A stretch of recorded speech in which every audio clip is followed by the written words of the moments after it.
Imagina uma tempestade. Imagina uma tempestade, um barco nessa tempestade, pode ser o barco do tamanho que você quiser, nessa tempestade, e assim, o que você pensa dentro de uma tempestade? Pare esse vento, cesse esses ventos, né? Só fica pensando nisso, né? A fé é uma âncora, que ela não está visível, ela está lá dentro do mar, ancorando esse barco para ele não virar, não ir sobre as rochas, né? Então essa âncora é a fé. É isso que nós vamos entender hoje. Essa âncora que nos ancora na fé. Não que nós não passemos por tempestades, mas nós temos essa âncora que é a fé, para que nós ficamos sustentados nessa tempestade. Amém? O barco, ele pode afundar, a tempestade pode não passar, mas o problema é se essa tempestade tira Deus de dentro de você. Se ela tirar o barco de você, se ela tirar a sua vida, não tem problema. O problema é não tirar Deus de dentro de você. Amém? Então vamos crer que nós estamos buscando esse tipo de fé. Não é uma fé para que a gente coloque uma porção numa casa, numa igreja, e nós recolhemos no fim, né, tudo que a gente quer. Não é uma fé que te leva só a ter o carro novo, a ter a casa nova, não. É uma fé que te sustenta. É uma fé que está interna. É uma fé que você sabe, mesmo com tudo isso que está passando fora, eu tenho algo dentro que grita muito mais alto do que tudo isso. Que na hora da perseguição, na hora do meu desafio, isso me sustenta. As pessoas vão olhar para você e falar: como assim ele continua de pé? Porque tem uma fé dentro de você que te sustenta. Amém? Então vamos lá. A natureza da fé. Qual é a natureza da fé? Vamos ler Hebreus 1. Vamos seguindo, tá? É uma ministração expositiva, então a gente vai ler o capítulo de Hebreus e nós vamos expondo aqui. Então Hebreus 11:1 fala assim: ora, a fé é a certeza das coisas que se esperam, a convicção de fatos que não se veem. O que a fé não é? Não é pensamento positivo. Todos concordam? Fala que a fé é a certeza, e essa palavra que ele usa nesse texto é hipostasis. Hipostasis. Que quer dizer o quê? A certeza. É exatamente isso, certeza. Imagina que você tem um título de propriedade de uma casa, só que você chegou na casa e você está sem a chave. Você está lá no meio da chuva esperando a casa, alguém trazer a chave para você abrir a casa. Certo? Você tem a certeza que essa casa é sua. Você está com o título lá, né? De herança, ou enfim, a escritura está com você, está no seu bolso. Mas você não tem como entrar agora. Isso é a fé. É a certeza que essa casa é minha. Eu só não entrei ainda, mas ela é minha. Porque está lá no papel que ela é minha. Está na justiça que ela é minha. Então, mesmo sem eu entrar, ela já é minha. É isso que quer dizer essa palavra. É a certeza. Certeza que é algo que você já tem. Você só não entrou ainda, mas você já tem. Ok? Então, o pertencimento está dentro de você. Você está passando por lutas, mas dentro de você tem o pertencimento. Eu sei o que Deus tem preparado para mim. Então, mesmo que você não tenha, que não tenha acontecido, já existe o pertencimento. Então, a convicção apresenta a ideia do quê? De prova, de realidade, de estar convicto daquilo que você tem. Isso é a fé. É estar convicto de algo que você já tem. Talvez não tenha tomado posse ainda, mas já tem. Aliás, já tomou posse, mas não entrou. Já tem, já é seu, tá? Então, a nossa realidade precisa estar ancorada nesse tipo de fé. É nesse tipo de fé que a gente precisa estar ancorado, não naquilo que está visível. Talvez não naquilo que você enxergue, mas naquilo que você já possui. A gente vai ver homens de fé aqui e o tipo de fé que eles tinham. Cada um tinha um tipo de fé diferente, mas todos levavam nessa âncora aí. Todos estavam ancorados nessa fé, essa fé bíblica, que não é a fé humana, que normalmente nós temos, né? A nossa fé parece mais uma torcida do que fé. Sabe aquela coisa, vai acontecer, vai acontecer, vai acontecer. Não aconteceu ainda, mas vai acontecer. Né? É uma torcida, então não é fé. Né? Vai dar tudo certo, vai dar tudo certo. Eu quero que dê certo. A nossa fé está fundamentada no caráter do nosso Deus, naquilo que Ele é. Eu sei exatamente como isso vai terminar, porque eu conheço exatamente o Deus que eu sirvo. A minha fé está ancorada nisso, nesse Deus. Amém? Então você está confiando. Pessoalmente, as Escrituras, é muito louca a palavra, porque a tempestade parece que ela não tem um final. A tempestade, ela muitas vezes nem é barulhenta, nem aquela tempestade que você vê fora, assim, né, que você olha, que está visível, mas é uma tempestade interna que você enfrenta lá. E eu vou te falar, a fé raramente é barulhenta, também. A fé, ela está lá dentro, só esperando ser ativada. Não é algo que, você tem fé, eu vou para cima, eu sou cabeça, não sou cauda. Sabe aquela coisa de tirar esse texto do contexto e começar a fazer barulho? A fé não é barulhenta, gente. A fé é aquela certeza que está sendo criada, né? A fé é aquela coisa que está embaixo da terra. É como uma estrutura de uma casa. Vem o vento, destrói até a casa, mas a fé fica lá. A estrutura está lá. Só você construir de novo. Porque a estrutura está lá, está dentro da terra. Esse é o nosso poder de reconstruir. A gente constrói, reconstrói, constrói a vida inteira.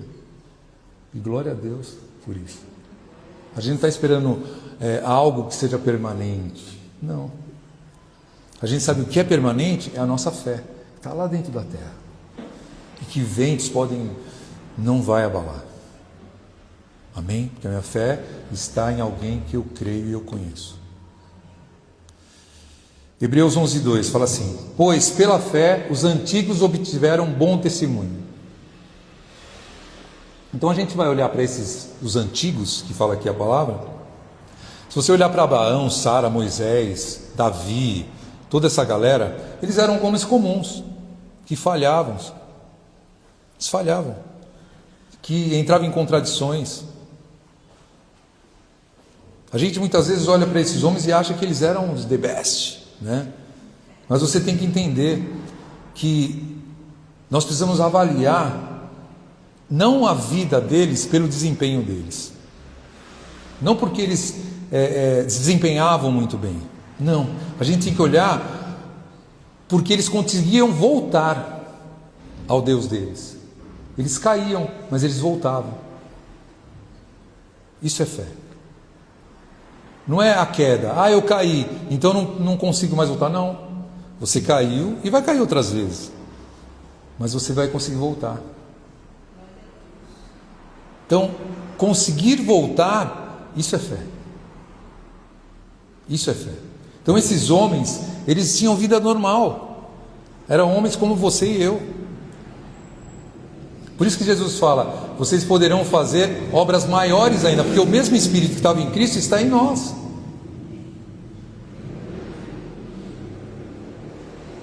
Vocês creem nisso?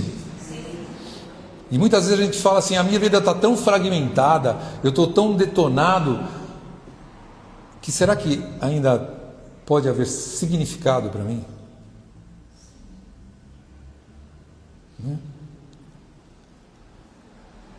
Você tem que entender que Deus não pediu perfeição. Deus não exigiu perfeição. Deus pediu fidelidade. O que nós precisamos ter de Deus, o que Deus quer ter da gente, é fidelidade. O que nós temos de Deus é conhecer Ele. Quanto mais eu conheço a Deus, mais a minha fé cresce. Por que cresce? Porque a fé pode ser pequena. Jesus não falou lá no barco, ô homens de pequena fé, porque se existe uma fé pequena, existe uma fé que pode crescer. Se ela é pequena hoje, talvez ela se torne mais forte amanhã. Então, quanto mais você entende quem Deus é, mais você vai entrando nesse lugar de fé maior.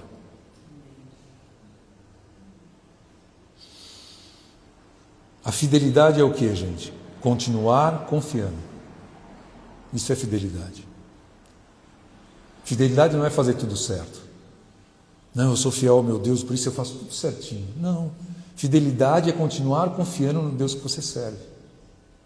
Isso é fidelidade. Quando você acorda na segunda de manhã com aquele super desafio na sua frente, como você pensa? Você crê que Deus é fiel, que Ele está naquele... Mesmo que você não consiga, você crê que Ele está? Você crê na presença? Isso é fé. Isso é fé.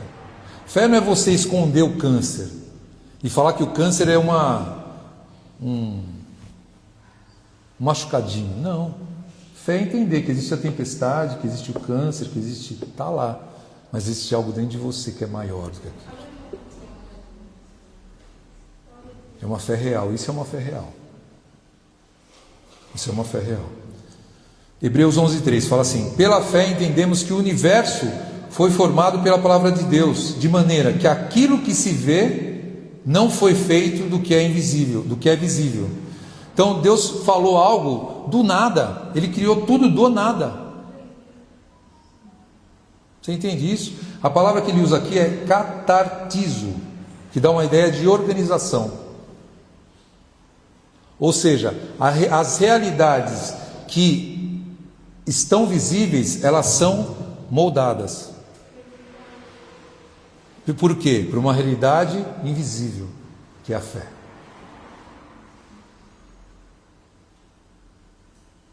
Entenderam? Aquilo que você está passando hoje, que é visível, pode ser mudado por algo invisível, que é a fé. Entendeu? Isso é catartismo.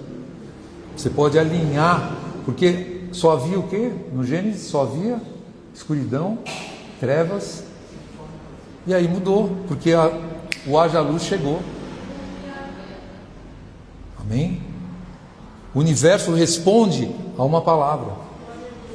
E quando você tem esse Deus dentro de você, as coisas externas respondem a uma só palavra, que vem de você.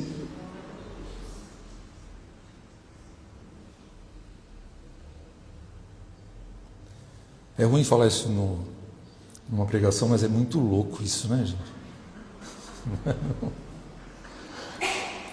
Então, assim, os seus olhos não são capazes de interpretar toda essa realidade que existe sobre a fé. Todo esse poder que você carrega dentro de você. Você não consegue interpretar isso aqui. Eu tenho vivido umas situações assim, nós temos vivido, né, que a gente precisa de fé. Muita fé.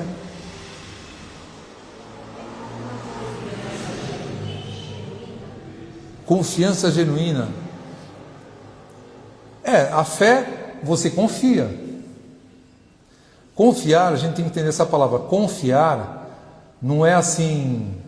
O que é confiar? Na verdade, confiar é fiar a sua vida a alguma coisa. Então é confiar, porque nós confiamos a nossa vida a Deus. Então nós confiamos, nós fiamos a nossa vida baseado naquilo que é Deus. Mediante a fé. Amém? Eu gosto de pegar nessa igreja porque a gente tem ajudadores, esclarecedores. Então, assim, se você olhar para o medo, para a insegurança, para as preocupações, isso pode mudar a sua vida? Pode. Você entendeu? Então você está usando algo exterior para mudar o exterior. É isso que nós fazemos normalmente. Nós precisamos aprender o quê? Olhar para algo invisível que vai mudar o visível. Essa vai ser a diferença. Está muito louco hoje? Vocês estão... Não quero pelinho arrepiado, ojinho voando, é básico. Entendeu? É o invisível que muda o visível. Então você pode moldar isso que está visível por algo que está invisível aos olhos das pessoas, porque a fé, para quem tem fé, ela é muito real. Um passo de fé para quem tem fé é um passo e não é no escuro, é um passo de verdade, é um pé em frente ao outro.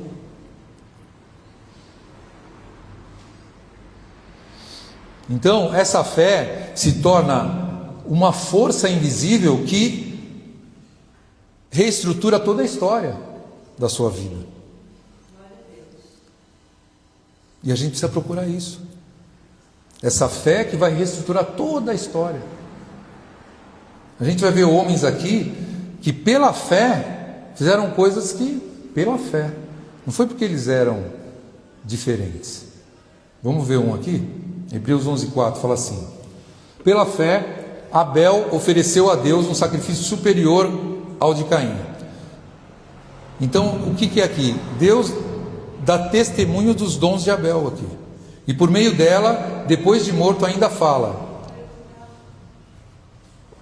Por meio da oferta de Abel, depois de morto, ainda fala. Abel fez o que, gente? Qual a diferença da oferta de Abel e a oferta de Caim? Abel ofereceu o que? O melhor. E ele ofereceu um sacrifício de sangue. Não é só porque ele ofereceu primeiro, mas ele ofereceu algo que a Escritura estava mostrando lá na frente, que ia ser o cordeiro que ia ser morto lá. Então Deus já tinha matado um cordeiro para fazer roupa para o homem, e Abel foi o segundo aqui. Ele sacrifica um cordeiro para fazer uma oferta a Deus. E esse cordeiro significa o sangue. Então tudo isso apontava para quem? Para a cruz. Então foi uma oferta especial. Também por isso. Então o centro não está apenas naquilo que estava nas mãos do Abel. Estava naquilo que estava dentro do coração do Abel. Você entende? O Abel é uma oferta que ele deu. Ele já vem para esse rol da fé aqui. Será que a sua oferta pode ir para o rol da fé? A oferta que você dá para Deus, de vida, de tempo, de tudo, não estou falando de dinheiro só, também estou falando de dinheiro, mas a oferta que você dá para Deus, ela faz você entrar no rol da fé? Deus olha para o coração, e no coração Ele vê a fé que você tem. Não adianta você chegar lá, eu dou tudo, porque assim, é possível, gente, fazer coisas espirituais mesmo que o coração não esteja rendido ao Senhor? Atividades espirituais sem o coração estar rendido. É por isso que a gente, antes de tocar aqui, antes de ensaiar, a gente tem 15 minutos aqui que a gente ministra a palavra, a gente vai, porque a gente sabe que o nosso coração é muito duro. A gente precisa amolecer isso todo o tempo, para que nós sirvamos ao Senhor com o coração. Porque é fácil, a gente pode vir aqui, se você é um super instrumentista, uma super cantora, você pode cantar muito bem, e as pessoas falam, mas Deus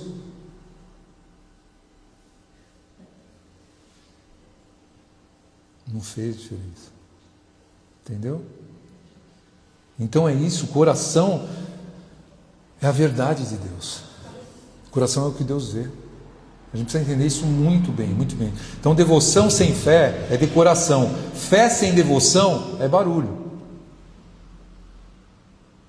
Entenderam? Se você é devoto, mas não tem fé, é só uma decoração, que todo mundo vê, é bacana. Mas se você também tem fé sem a devoção, é só barulho. Aquela fé que você vê. O cara rodando, falando em línguas e charamaraias, caindo e dando rodopio, né? Pode ser, né? É uma fé exterior.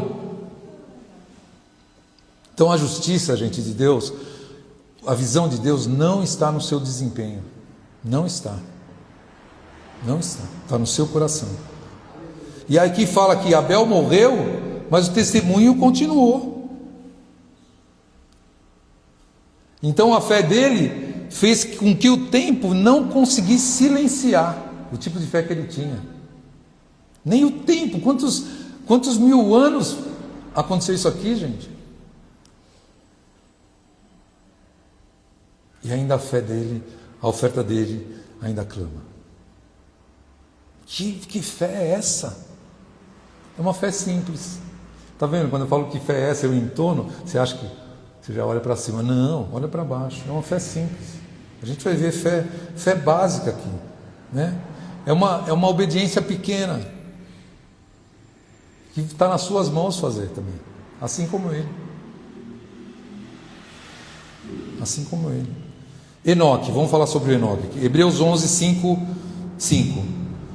Pela fé, Enoque foi transladado para não ver a morte, e não foi achado, porque Deus os transladara. De que havia agradado a Deus. Sem fé é impossível agradar a Deus, porque é necessário que aquele que se aproxima de Deus creia que Ele existe e que recompensa aqueles que o buscam diligentemente. Fala o que aqui? O que chamou a atenção aqui? Agradou a Deus. O que agradou a Deus? Enoque não fez nada, gente, ele só andou com Deus. Andou com Deus. Um passo atrás do outro, andando com Deus. O que ele fez? Não fala nada que ele era um super pregador. Não. Ele só andou com Deus. A questão aqui era o relacionamento. Andar com Deus. Andar com Deus. Então o mundo está em direção oposta ao caminho que você deve pegar. Quando você anda com Deus, você anda no oposto do mundo. A gente sempre imagina que a fé é uma coisa extraordinária, né? A grande fé. Uma fé simples. Um passo atrás do outro, depois o outro, depois o outro. Com Deus. Cada passo. Com Deus. Não é uma corrida. Um passo atrás do outro, com Deus. A diferença está no com Deus. Então a fé é o que? Relacional. A fé, ela é um movimento. Ela é um movimento de perseverança. Aquilo que você faz cotidianamente, porque passos é cotidiano, todo mundo anda aqui, né? Todo dia e o tempo todo.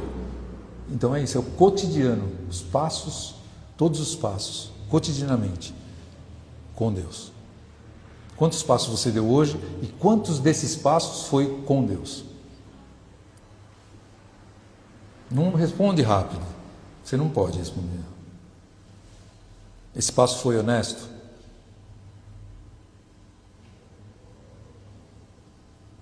Então assim, gente, a partir de hoje, dê um passo com Deus, depois dá outro passo com Deus, mais um passo com Deus, mais um passo com Deus, mais um passo com Deus.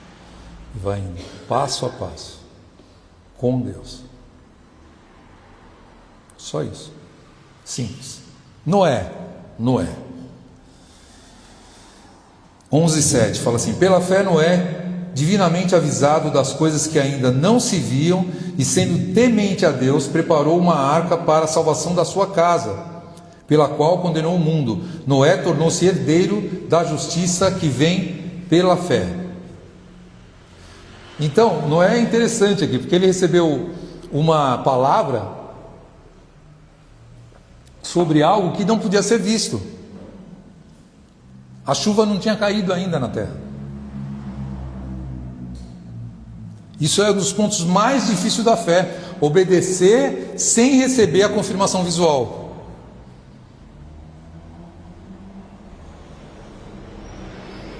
Você não viu ainda, mas você obedece.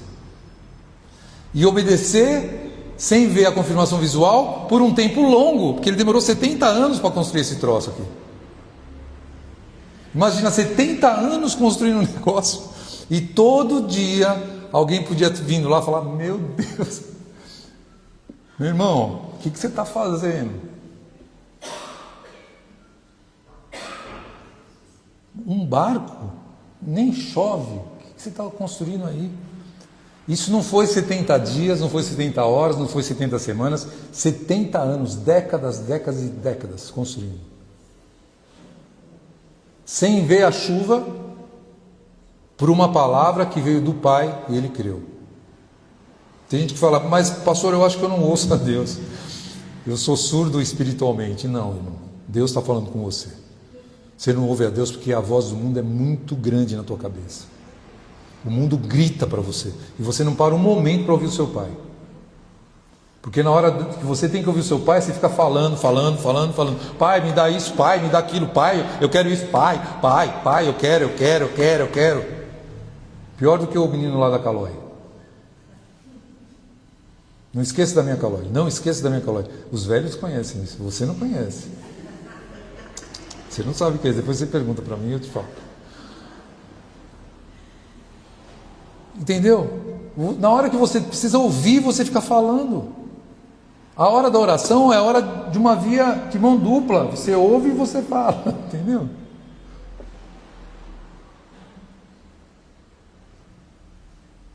E fala a palavra que ele estava construindo para a família dele. Ele não estava construindo só para ele.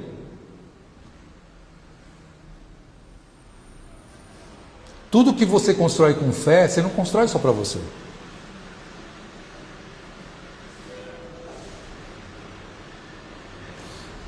As pessoas vinham e falavam para ele: o que você está fazendo? Você é maluco. Mas ele continuava. À medida que ele ia construindo, mais pessoas vinham para ele: você é doido. E ele continuava. É isso que você precisa fazer. As pessoas vão chegar para você e falar assim: você é maluco. A sua fé, agora você está nessa situação, sua fé não está... Esse seu Deus aí amaldiçoa o seu Deus e morre. Mas você precisa continuar.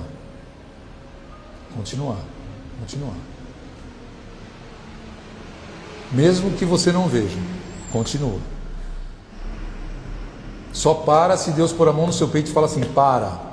Aí você para. Mas se ele não falar, continua. Só para você saber, eu nunca vi ninguém Deus pôr a mão no peito para parar. Abraão, vamos lá. Hebreus 11:8 fala assim: pela fé Abraão, quando chamado, obedeceu, a fim de ir para um lugar que deveria receber como herança, e partiu, sem saber para onde ia. Pela fé peregrinou na terra da promessa, como em terra alheia, habitando em tendas com Isaque e Jacó, herdeiros com ele da mesma promessa, com os filhos dele. Porque aguardava a cidade que tem fundamentos, da qual Deus é o arquiteto e edificador. Ele recebeu uma direção, e ele não recebeu explicação. Ele saiu de Ur, gente. Ur era a maior segurança daquele tempo. Ur era do lado da Babilônia. Babilônia era uma grande cidade. Sabe a Torre de Babel lá? Ele morava na sombra da torre. E ele saiu desse lugar. Ele deixou a segurança. Diferente do Noé, que estava montando uma segurança para a família, ele deixa essa segurança, porque ele ouviu uma voz. Você entende a loucura que é isso? Então a gente tem a necessidade de compreender tudo antes de caminhar. Onde o Senhor vai me levar? Onde que está? Qual é a estrutura que eu tenho para aguentar? Que tipo de igreja é essa? Tem gente que pergunta para mim: pastor, eu estou procurando uma igreja. Só que quando é perto eu falo assim: vai lá, né? Na nossa igreja. Mas tem gente que a gente aconselha que está em outros estados. Aí o que a gente fala?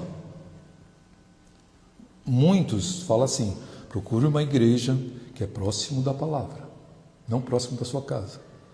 Eu vou mais longe.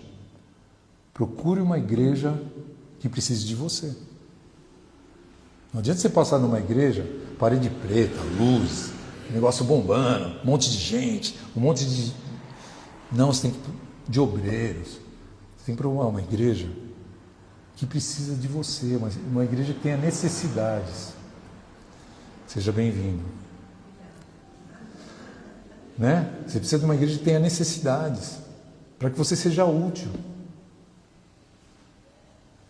Para que você esteja no lugar para fazer, para movimentar o mundo espiritual. Não adianta uma igreja que você chega, já tem alguém esperando por você, senta você na cadeirinha, aí na hora do lanche tem até cantina, você vai lá e tudo. Não.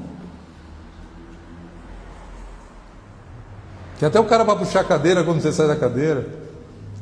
Meu Deus, tem tanto obreiro que até tem gente para puxar a cadeira. Não. Tem que ser um lugar que tenha necessidade de uma pessoa como você. Uma igreja que Deus está te chamando é essa igreja. Então, ele fala que ele habitou em tendas. É muito interessante isso. Por que ele habitou em tendas, gente? Porque ele sabia que ele precisava se sentir estrangeiro. Ele não podia se apegar. E é tão forte isso, porque a gente vai ver daqui a pouco, que ele teve que dar o seu filho por conta disso, para ele não se apegar. Porque muitas vezes a gente se apega mais ao presente do que quem deu o presente. Não é isso?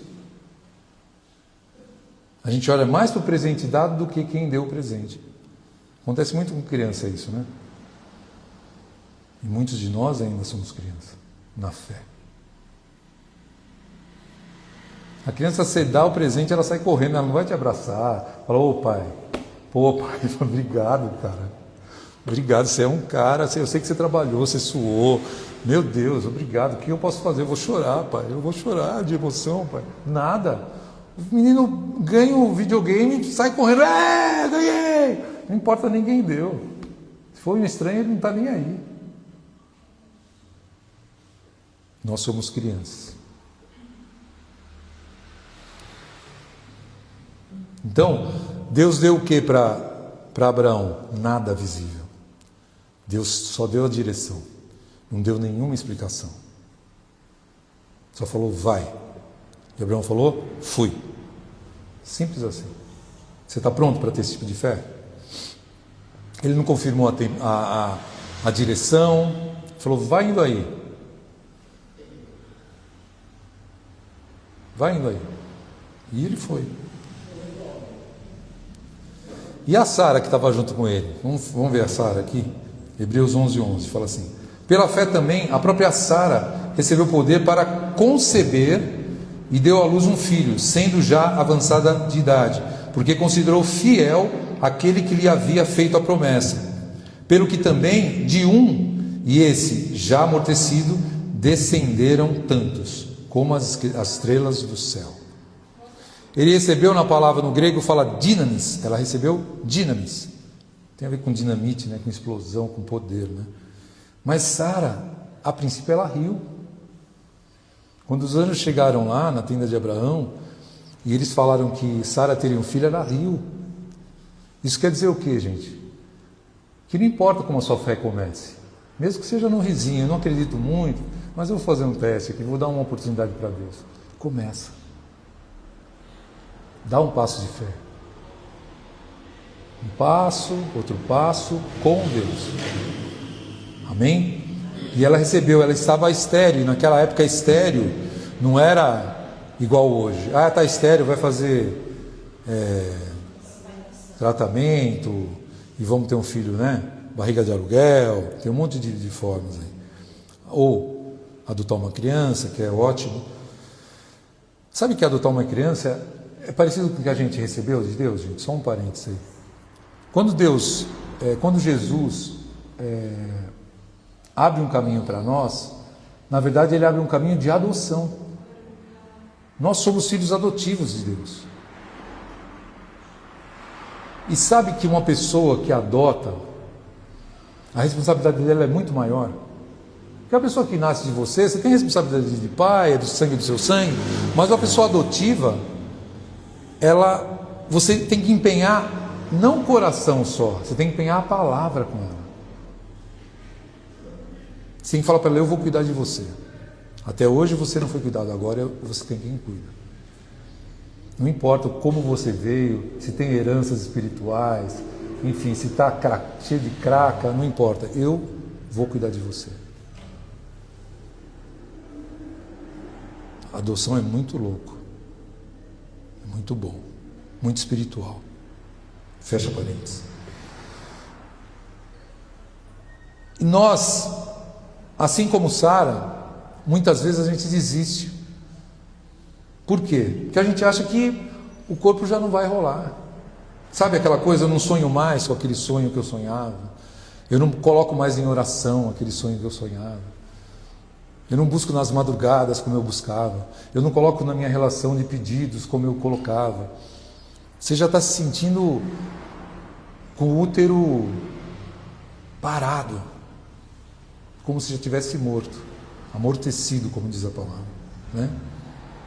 Mas o caráter de Deus, ele é muito forte, gente. Você nunca pode achar que Deus é homem para que minta.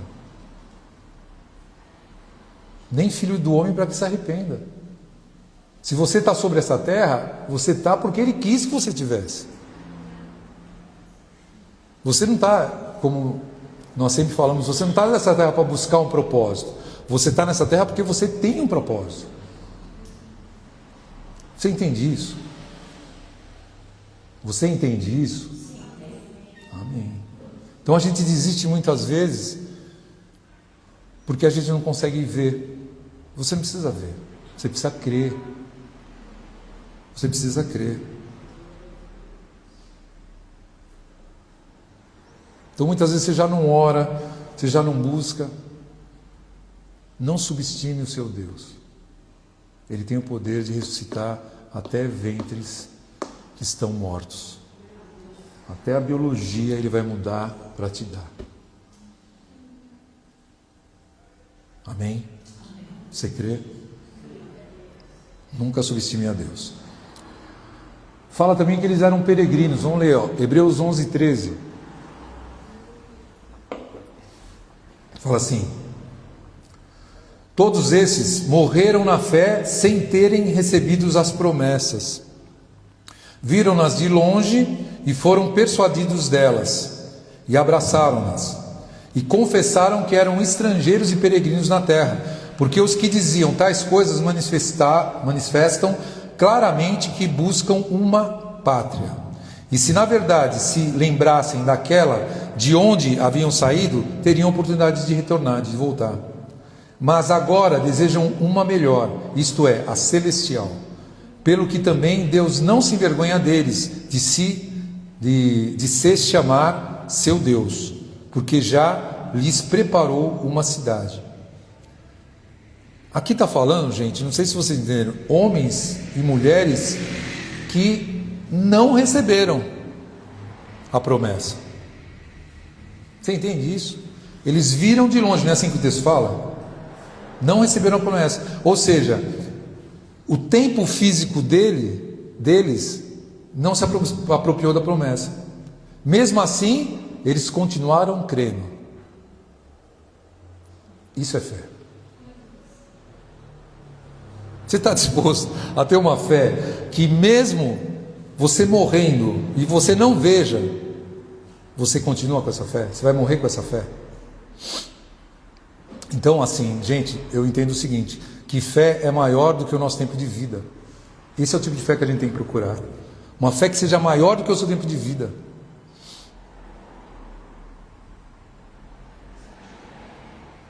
Tem uma história de um homem, abrindo outros parênteses, que eu não vou recordar o nome dele, agora eu sou péssimo para nome, mas é um inglês. Ele orava por um amigo dele, E assim, ele tinha uma lista de um livro, um caderno grosso lá, que ele anotava todos os pedidos de oração dele. E assim, encheu o livro, os pedidos atendidos que Deus... E um pedido dele era pelo amigo dele, esse amigo desde a infância. E ele orava por esse amigo, mas o amigo não queria saber. Esse cara morreu. No dia que o caixão estava descendo, esse amigo falou: não consigo resistir mais. Pai, eis-me aqui. O amigo dele aceitou, decidiu Jesus na morte do amigo. Vocês entenderam? Isso é uma fé que mesmo depois de morto ainda fala. Esse é o tipo de fé que a gente tem que procurar. Esse é o tipo de fé. E ele fala assim no texto: se eles tivessem olhado para aquilo que eles tinham deixado para trás, eles tinham retornado. Ou seja, os velhos hábitos, a antiga identidade deles. Não tem muita gente que faz isso no cristianismo? Começa a apertar um pouco, a pessoa já fala: meu Deus, onde eu fui amarrar meu bode? Será que é isso mesmo? Será que Deus é Deus? Aí começa um monte de interrogação, né? Então a gente começa a romantizar, sabe, aquilo que a gente passou. Eu já vi uma pessoa, abrindo um outro parênteses, eu vi uma pessoa uma vez que o pastor tirou o microfone dele, que ele estava contando o testemunho dele, ele estava falando: o tempo que eu estava lá, o tempo que eu saía na noitada, tipo sentindo saudades. O pastor falou: desliga esse cara aí. Desligaram lá, tiraram o microfone do cara, porque o cara estava achando que o que ele tinha era melhor. Que tipo de romantismo é esse, gente? Então aquilo que o passado te deu, né? Ele estava o quê? Como aqui, estrangeiro, peregrino. Para quê? Para que não estabelecesse a identidade dele em lugar errado. Você não pode estabelecer sua identidade nesse mundo. Não é essa a sua identidade. Eu sei que eu estou falando coisas superiores aqui. Se você está tomando mingau, essa palavra não é para você. Mas se essa palavra fizer a diferença para você, amanhã você vai acordar com uma outra fé, um outro entendimento de fé. Eles estavam o quê? Esperando uma pátria melhor. Uma pátria o quê? Celestial. Eles estavam vivendo aqui com o olho lá no futuro, sabendo para onde eles iam. Eu vou cumprir tudo aqui que eu tenho que cumprir com alegria, porque eu sei de onde eu vim, eu sei de onde eu vou voltar. Você não está indo para algum lugar, você está voltando para a sua casa. Você veio de lá. De onde você acha que você veio? Do pintinho do seu pai? Não.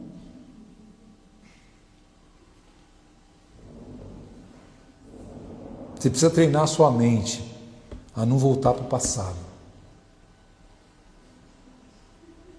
A pessoa está vindo aí no pintinho do seu pai. Então assim, depois você corta isso aqui, tá, Junão? Então assim, umas perguntas para você. Para onde a sua mente corre quando você está cansado? Ela corre para Deus?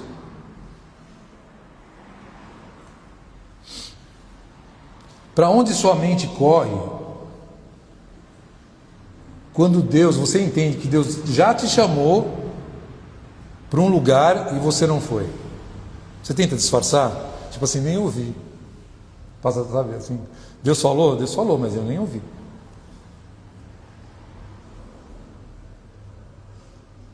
Vamos ver a prova de Isaac aqui na vida de Abraão, que é muito sério isso aqui.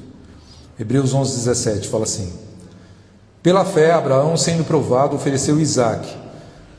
E aquele que tinha recebido as promessas, ofereceu o seu unigênito, de quem se disse: em Isaac será chamado a tua descendência. Considerou que Deus era poderoso para até dos mortos o ressuscitar. E daí também, em figura, o recobrou. Olha que interessante, gente. Essa é a prova mais profunda da vida de Abraão. Vocês concordam? Isaac era o quê? O filho da promessa. Isaac é aquele lá que veio da Sara. Sabe aquela Sara que não acreditava no começo? É isso. Mas a palavra fala assim: Abraão considerou. Ou seja, ele pensou, ele analisou. Ele chegou numa conclusão, você entende? Não é algo espiritual, ele só pensou, ele analisou. Ele conhecia, ele analisou. Não era uma fé irracional. Muitos têm fé irracional. Ai, Deus vai dar. Ai, Deus vai dar. Mas o cara está fazendo o cara está fazendo um tolão assim vai comprar um carro lá, entrega para ele um negócio desse tamanho para ele pagar todo mês um valor absurdo, que ele ganha metade daquilo, ele está achando que aquilo é fé.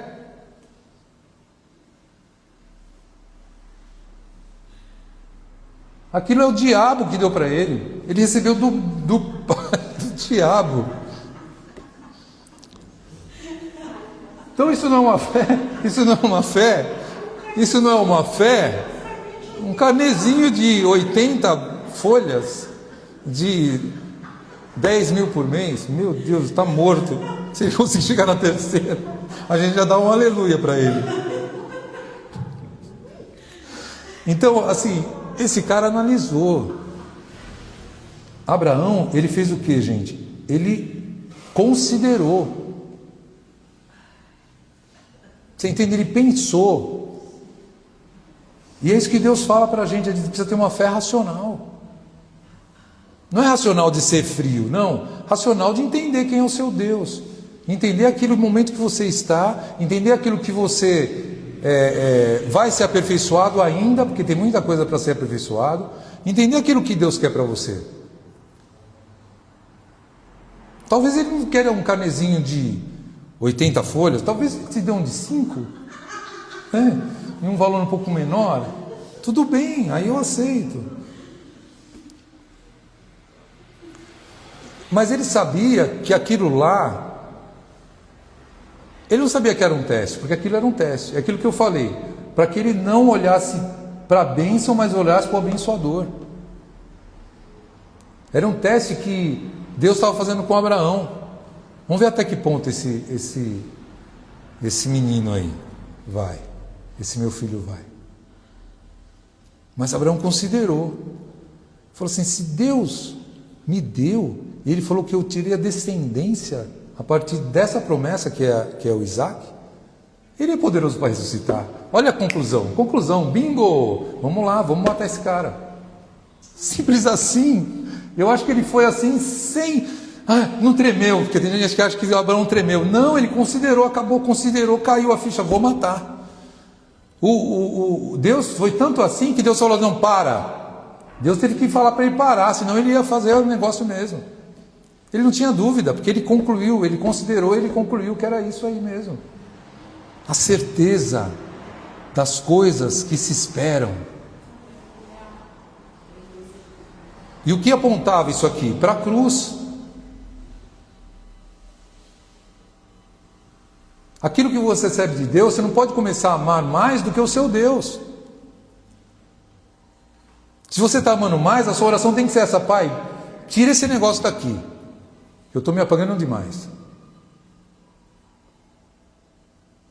Se você vê que você está pegando muito, larga.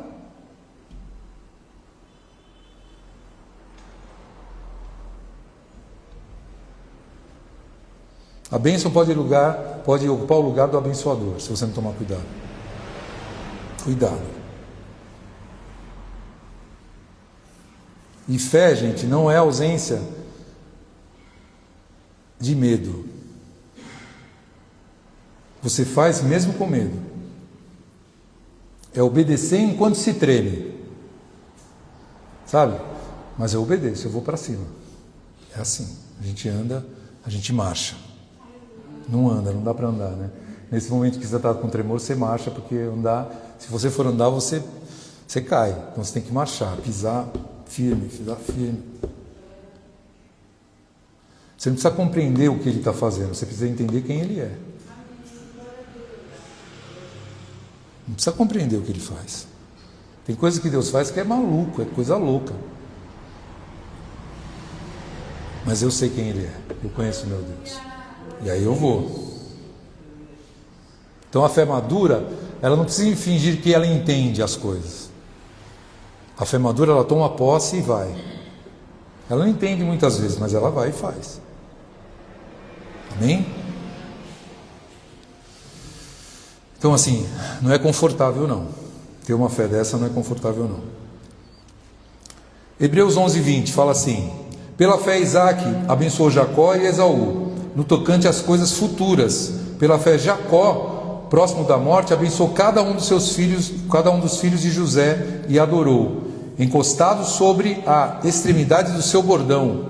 Pela fé José, próximo do fim, fez menção do êxito dos filhos de Israel e deu ordens quanto aos seus próprios ossos. Então a fé não olha apenas para o momento de agora. A fé olha para as gerações que vão vir. É o que ele fez aqui. Isaac, ele teve que ir contra aquilo que ele queria, que era abençoar Esaú, e abençoou Jacó. Você entendeu? E Jacó teve que adorar segurando num bordão, porque ele lutou com o anjo e feriu, o anjo feriu ele. Ele, mesmo no final, segurando num bordão, aquele bordão era o quê? O sinal de Deus na vida dele. Então muitas vezes uma ferida que você tem é um sinal, é uma marca de Deus na sua vida. Não é para você ficar se gabando da marca que você tem, não, você fala assim: isso aqui é um sinal. Eu fui um drogado, mas isso aqui é um sinal. Eu fui uma prostituta, mas isso aqui é um sinal. Eu fui um Zé Ninguém, mas isso aqui é um sinal. Eu fui um promíscuo, mas isso aqui é um sinal.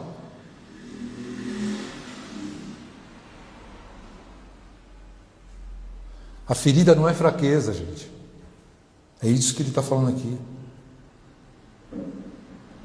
E José é interessante aqui, ele fala de um futuro. José, ele foi o segundo depois de Faraó. Ele podia ter se apegado tanto a tudo aquilo que nem lembrasse disso. Mas José, no final, ele falou assim: quando vocês saírem daqui, que vocês vão sair, leva os meus ossos lá onde o Abraão tem uma promessa, eu quero ir para lá.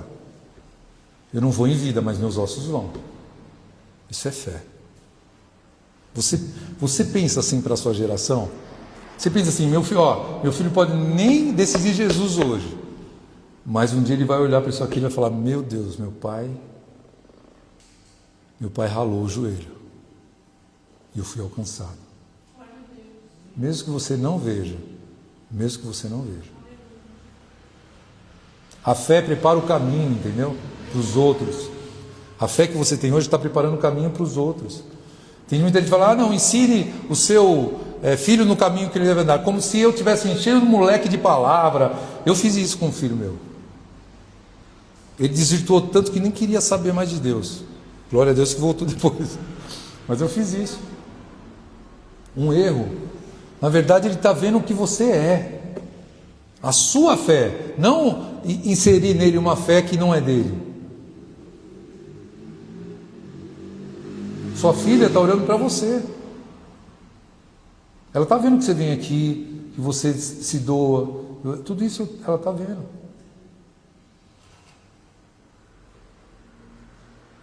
Um dia ela vai olhar para você e falar assim: eu quero isso aí. Eu quero ser igual a minha mãe. Então assim, a forma que você vai enfrentar o fim, como vai ser? Os seus últimos suspiros, você vai abençoar. Porque muitas vezes você vai orar em UTI por pessoas que eles só ficam falando assim: eu queria ter mais tempo de vida, eu queria ter mais tempo de vida, ora por mim, pastor, ora por mim. Aí você fala assim, a pergunta que não quer calar: para quê? Se você não fez nada até agora, ô fanfarrão. Você não precisa querer ver 1 minuto a mais, nem 1 minuto a menos.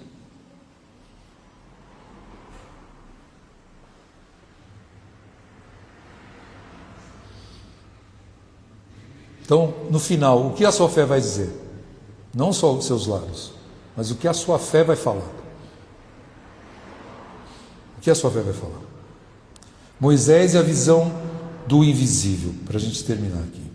Pela fé, Moisés, apenas nascido, foi ocultado por seus pais, porque viram que era uma criança formosa e não temeram o decreto do rei. Pela fé, Moisés, quando já homem feito, recusou ser chamado filho da filha de Faraó, preferindo ser maltratado junto com o povo de Deus a usufruir prazeres transitórios do pecado. Considerou o próprio, olha que interessante essa frase, considerou o opróbrio de Cristo. Naquela época ele viu o opróbrio de Cristo. Considerou o opróbrio de Cristo por maiores riquezas do que os tesouros do Egito. Pela fé, ele abandonou o Egito, não temendo a cólera do rei, do faraó. Permaneceu firme como quem vê aquele que é invisível. Pela fé, celebrou a Páscoa. Pela fé, atravessaram o mar vermelho como por terra seca. E, tentando os egípcios, foram afogados. Começa nos pais dele. Pessoas comuns vão contra a decisão do faraó. Isso é fé. Mas com medo, com certeza. Com medo. Você acha que um homem poderoso daquele, assim para te matar? E Moisés, ele fez o quê? Fez uma escolha. Ele tinha uma posição, ele tinha acessos que ninguém tinha, tinha segurança, e ele decidiu. Decidiu pelo quê? Pelo povo. O povo de Deus. Decidiu pelo propósito da vida dele. Suas decisões hoje é pelo quê? Pelo propósito que Deus tem para a sua vida? Então, nós não podemos tratar somente aquilo que nós queremos receber. A gente precisa enxergar além. A gente precisa tratar, muitas vezes, daquilo que a gente precisa deixar. Porque muitas vezes eu fico buscando muito aquilo que eu preciso receber. E muitas vezes você vai mostrar sua fé naquilo que você precisa deixar. O que você precisa deixar para mostrar sua fé? Para essa fé ser igual à fé desse homem aqui. Permaneceu firme como quem vê aquele que é invisível. Isso é a lógica da fé. Porque como alguém pode permanecer firme olhando para alguém que não pode ser visto?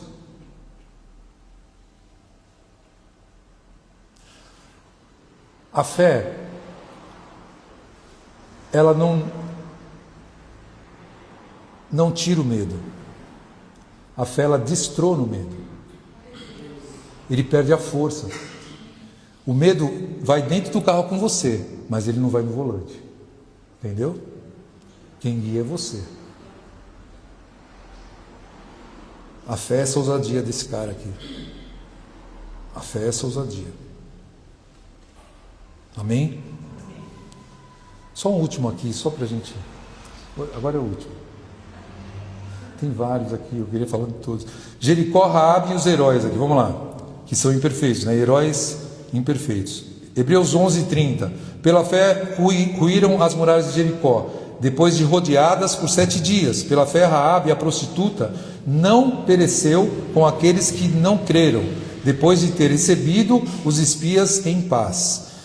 E o que mais direi? Pois o tempo me faltaria para falar de Gideão, de Baraque, de Sansão, de Jefté, de Davi, também e de Samuel, e dos profetas, os quais, pela fé, subjugaram reinos, praticaram justiça, alcançaram promessas, fecharam a boca de leões, da fraqueza tiraram força, mulheres receberam de volta aos seus mortos, mediante a ressurreição. Jericó, Raabe, Gideão, Baraque, Sansão, Jefté, Davi, Samuel, os profetas. Imagina você lá, diante de uma muralha. E aí você dá uma volta um dia e nada. Dá uma volta outro dia e nada. Dá uma volta outro dia e nada. E outro dia e nada. E outro dia e nada. E outro dia e nada. Isso é fé. Isso é fé. Persistência. Isso é fé também. Aí fala da Raabe. E é interessante isso, porque a Bíblia não esconde o passado das pessoas. A Bíblia não é um livro certinho. Por isso que aqui é uma galeria de pessoas imperfeitas. Pessoas que decidiram confiar em Deus. Pessoas que, como essa Raabe, era uma prostituta, mas ela entra na genealogia do meu Cristo. Como assim? Como pode? Pessoas imperfeitas, pessoas com falhas, pessoas que talvez você não contratasse nem para a sua empresa, nem para ser a faxineira.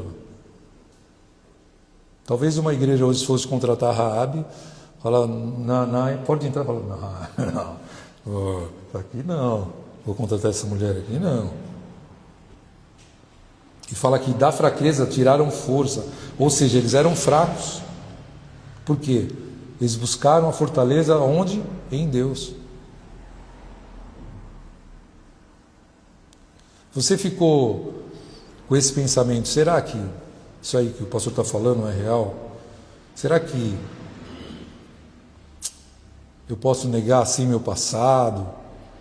Eu posso desistir das coisas? Será que Deus vai me sustentar? Será que se eu fechar aquele boteco lá, Ele vai me sustentar?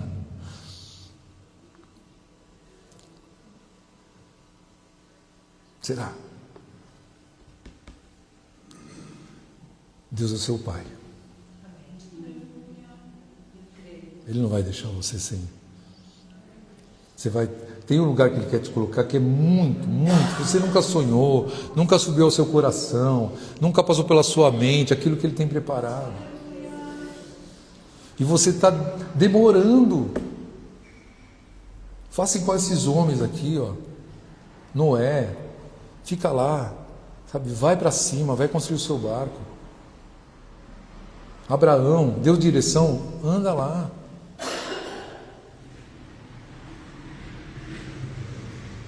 Amém? E outros foram torturados, não aceitando o livramento para alcançarem uma melhor ressurreição. E outros tiveram experiência de escárnios, cruéis açoites, sim, além disso de cadeias, prisões, foram apedrejados, foram cerrados ao meio, foram tentados, foram mortos à espada, andaram vestidos de peles de ovelha e de cabras, necessitados, aflitos e maltratados, dos quais o mundo não era digno. E todos esses, tendo obtido bom testemunho pela fé, não alcançaram a promessa. Deus tendo provido alguma coisa melhor a nosso respeito, para que Ele, sem nós, não fosse aperfeiçoado. Ou seja, a história continua.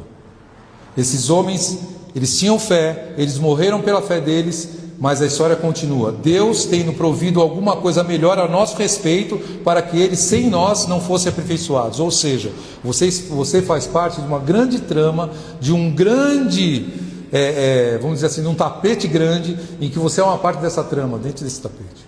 Você continua essa história. Por isso que esses homens não viram aquilo que eles queriam ver, que era Cristo. Você viu. E você faz parte de cada um de nós. Só não dá para escrever uma Bíblia, continuar escrevendo a Bíblia, mas cada um de nós faz parte dessa história aqui. E Deus está te chamando para continuar, ou para começar. Se você não começou, começa. Se você parou, volta. Se você está, anime-se para continuar. Deus abençoe.